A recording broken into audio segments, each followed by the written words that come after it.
श्रीराम. साधक हो, सध्या आपण सोमवार ते शनिवार श्री ब्रह्मचैतन्य गोंदवलेकर महाराज यांच्या परंपरेतील साखरखेर्डा येथील संत परमपूज्य श्री प्रल्हाद महाराज यांचे श्री देवीदास अमृत मोहोरील लिखित संक्षिप्त चरित्राचा आस्वाद घेत आहोत. तसेच रविवारी श्री महाराजांच्या काही भक्तांचे अनुभव ऐकणार आहोत. परतीच्या प्रवासास गाड्या निघण्यापूर्वी यात्रेचे व्यवस्थापक कृष्णराव देशपांडे यांनी सर्व गाडी चालकांना आता जिथे कुठे पेट्रोल पंप लागेल तिथे सर्व गाड्यांच्या टाक्या डिझेलने पूर्ण भरून घ्याव्या म्हणून सूचना दिली. 4च गाड्यात डिझेल भरावयाचे होते. त्याप्रमाणे त्याचे पैसे व्यवस्थापकांनी त्यांच्याजवळ दिले. पुढे पेट्रोल पंप लागला. तिथे पेट्रोल डिझेल भरण्यासाठी बरीच गर्दी झाली होती. आपल्या गाडी चालकांनी 4 गाड्यांच्या टाक्या पूर्ण भरून घेतल्या, परंतु गर्दीचा फायदा घेऊन 3 गाड्यांच्याच डिझेलचे पैसे दिले. एका गाडीच्या डिझेलचे पैसे खिशात घालून त्यांनी तेथून चटकन गाड्या काढल्या. पावती पुस्तक पाहिल्यानंतर त्यांनी केलेली चलाखी पंप मालकाच्या लक्षात आली व आपली फसवणूक केली म्हणून त्याने लगेच त्याच रस्त्यावर पुढे असणाऱ्या पोलीस स्टेशनला फोन लावला. गाड्यांचे नंबर व तपशील सांगून घडलेला सर्व प्रकार सांगितला आणि या फसवणूक प्रकरणी तक्रार नोंदवली. फोन आल्यामुळे पोलीस इन्स्पेक्टर सतर्क झाला व गाडी त्या चौकीपर्यंत येण्यापूर्वीच चौकीसमोर रस्त्यावर उभे राहून त्यांनी त्या 4ही गाड्या अडविल्या. पोलीस सब इन्स्पेक्टर ओरिसा प्रांतातील असून उंच मजबूत शरीरयष्टीचा, गोरा पान, चाणाक्ष व भेदक डोळे असणारा होता.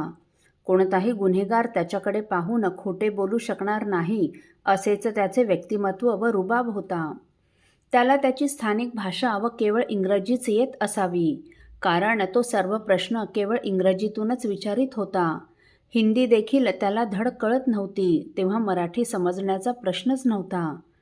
त्याने प्रथम या 4ही गाड्यांच्या चालकाचे परवाने व गाडीचे इतर कागदपत्र ताब्यात घेतले आणि यात्रा व्यवस्थापकाला पोलीस चौकीत बोलावून घेतले.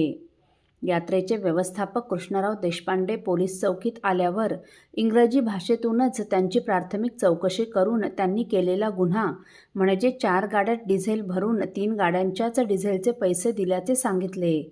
परंतु व्यवस्थापक आम्ही 4ही गाड्यांच्या डिझेलचे पैसे दिल्याचे सांगू लागले.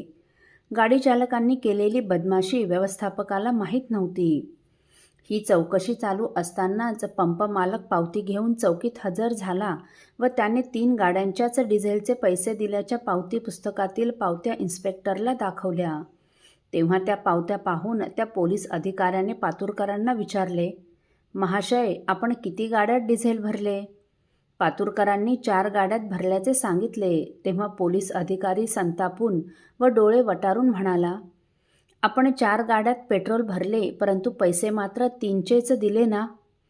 तेव्हा व्यवस्थापक म्हणाले, नाही, आम्ही 4ही गाड्यांच्या डिझेलचे पैसे दिले आहेत.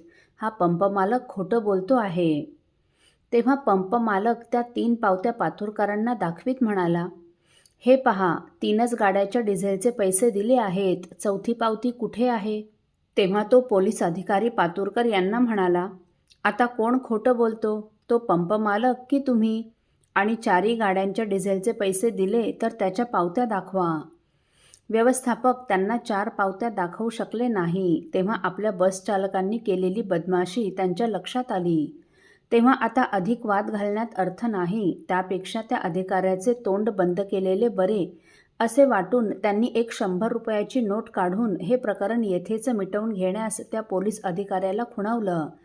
परंतु त्याचा नेमका उलटा परिणाम होऊन पोलीस अधिकारी अधिकच खवळला व मी या लाच देण्याच्या गुन्ह्याखाली तुम्हाला अटक करतो असे अत्यंत संतापून व दरडावून म्हणत असतानाच तिकडे काय घडत होते ते पहा. या 4 गाड्याबरोबरच इतर गाड्या व श्री महाराजांची गाडीही तिथे थांबली होती. गाड्या थांबून बराच वेळ झाला तेव्हा श्री महाराजांनी सेवेकऱ्यांना, आपण इथे का थांबलो? इथे एखाद्या देवाचे मंदिर वगैरे आहे का? असे विचारल्यावर हा चालू असलेला सर्व प्रकार त्यांना सांगावा लागला.